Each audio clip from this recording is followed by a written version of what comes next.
Serial Kumkum Bhagya की कहानी अब एक ऐसे मोड़ पर पहुंच चुकी है जहां हर पल रोमांच, डर और भावनाओं का जबरदस्त संगम देखने को मिल रहा है। दर्शकों की धड़कनें तेज हैं, क्योंकि अब सामने है वो दृश्य जहां बंदूक की नली तीन जिंदगियों की ओर तनी हुई है। एक तरफ है शिवांश, दूसरी तरफ प्रार्थना और तीसरी ओर खड़ी है एक माँ, स्मिता, जो अपने बेटे की जान बचाने के लिए हर हद पार करने को तैयार है। बंदूक में है तीन गोलियां और सामने खड़े हैं तीन किरदार, हर एक की सांसें रुकी हुई हैं, वक्त जैसे थम सा गया है।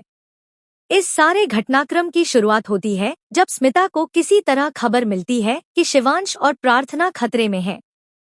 बिना समय गंवाए वह वहां पहुंच जाती है और बड़ी चालाकी से अंदर घुस जाती है।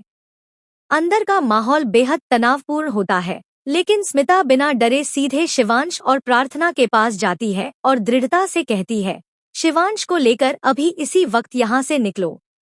मैं इन दरिंदों को संभाल लूंगी। लेकिन प्रार्थना की आंखों में आंसू हैं। उसके चेहरे पर डर नहीं बल्कि प्यार और चिंता है। वह जवाब देती है, मैं आपको इस हालत में छोड़कर कहीं नहीं जा सकती। मैं यहीं रहूंगी। स्मिता उसे समझाती है कि बाहर पुलिस और मीडिया मौजूद हैं, वो सब उसे संभाल लेंगे, लेकिन अब शिवांश को वहां से ले जाना जरूरी है। प्रार्थना आखिरकार मान जाती है और शिवांश को सहारा देकर बाहर की ओर चल पड़ती है। लेकिन कहानी यहीं खत्म नहीं होती। जैसे ही वे थोड़ी दूर निकलते हैं, तभी गुंडे स्मिता को घेर लेते हैं। उनमें से एक घिनौने अंदाज में कहता है, अरे मदर इंडिया, अगर तुम्हारे जैसी माँ मेरे पास होती तो क्या ही बात होती। खैर, अब देखो हम क्या करते हैं। इसके बाद वह स्मिता को पकड़कर अपने दूसरे गुंडे के हवाले कर देता और खुद निकल पड़ता है प्रार्थना और शिवांश की ओर। अब सभी किरदार एक बार फिर एक ही जगह पर हैं, खतरे के मुहाने पर।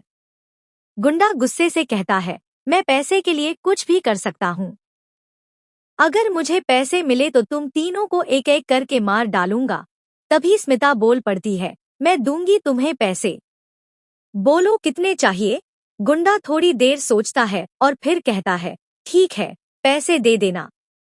लेकिन अब जब बंदूक में गोली भर दी है तो चलाने का भी मन कर रहा है। इतना तंग किया है तुम लोगों ने, अब देखता हूँ किसकी किस्मत में मौत लिखी है।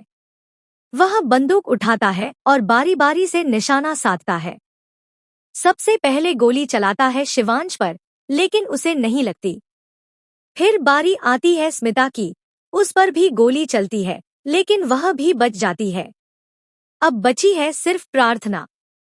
उसकी आंखों में डर, चेहरे पर खामोशी और दिल में शिवांश के लिए बेइंतहा मोहब्बत। वक्त जैसे थम गया है। क्या अब उसकी जिंदगी खत्म होने वाली है?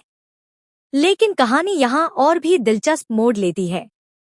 जैसे ही गुंडा तीसरी गोली चलाने की तैयारी करता है, उसी वक्त बाहर से किसी के कदमों की आवाज आती है। एक गाड़ी तेजी से रुकती है। दरवाजा खुलता है और सामने आता है रौनक, जिसके हाथ में है एक और बंदूक। उसकी आंखों में गुस्सा है, चेहरा तमतमाया हुआ है। वह चीखते हुए कहता है, रुको, एक और कदम बढ़ाया तो जान ले लूंगा। सभी की नजरें रौनक पर टिक जाती हैं। रौनक जैसे ही अंदर आता है, पूरा माहौल पलट जाता है। वह बिना समय गंवाए गुंडों पर हमला कर देता है। स्मिता को आजाद कराता है, प्रार्थना को अपनी ढाल बनाता है और शिवांश को सहारा देता है। लेकिन इससे पहले कि वह सभी को सुरक्षित बाहर ले जाए, गुंडा एक आखिरी बार हमला करता है। इसी बीच स्मिता बीच में आ जाती है और खुद को ढाल बना लेती है। गोली चलती है, हवा में सनसनाहट होती है और एक दिल दहला देने वाली आवाज गूंजती है। क्या गोली किसी को लगी? क्या स्मिता सच में घायल हो गई? क्या शिवांश को होश आएगा और वह देख पाएगा कि उसकी मां ने उसकी जान बचाने के लिए खुद को खतरे में डाल दिया? क्या प्रार्थना, जो इस सब में चुपचाप उसकी साथी बनी रही, उसका प्यार पा सकेगी? और सबसे अहम सवाल, क्या ये परिवार फिर से एकजुट हो पाएगा या ये हादसा उनकी जिंदगी को हमेशा के लिए बदल देगा? इन सभी सवालों के जवाब आने वाले एपिसोड में मिलेंगे। लेकिन एक बात तय है, कहानी अब अपने सबसे इमोशनल और थ्रिलिंग पड़ाव पर पहुंच चुकी है। स्मिता का साहस, प्रार्थना का प्यार और रौनक की बहादुरी दर्शकों को स्क्रीन से बांधकर रखने वाली है। अब देखना यह है कि आगे क्या तूफान आने वाला है और कौन बचेगा इस जानलेवा खेल से। अगर आप भी इस ट्विस्ट से उतने ही एक्साइटेड हैं जितना हम, तो अपने विचार कमेंट बॉक्स में जरूर शेयर करें और चैनल को सब्सक्राइब करना बिल्कुल न भूलें, क्योंकि असली ड्रामा तो अब शुरू हुआ है।